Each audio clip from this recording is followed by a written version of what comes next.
Добре се развива атаката на Левски по фланга. Абди отново играе сам. Изпуска момента да подаде, връща топката назад. Ще последва центриране с външен фаут.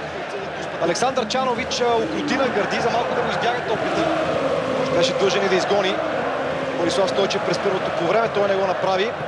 След това заслужено отстрани от терена Стенио. Георги Божилов, центриране на Божилов.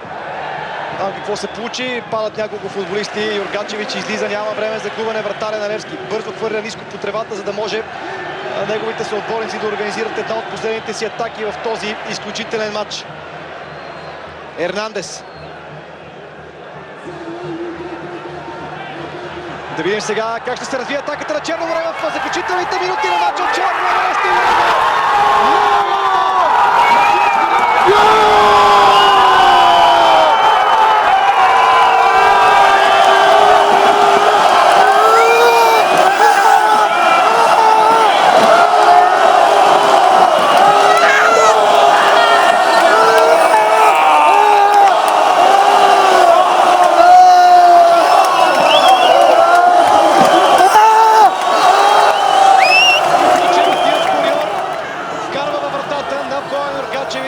Налягаха по тревата футболистите на Левски.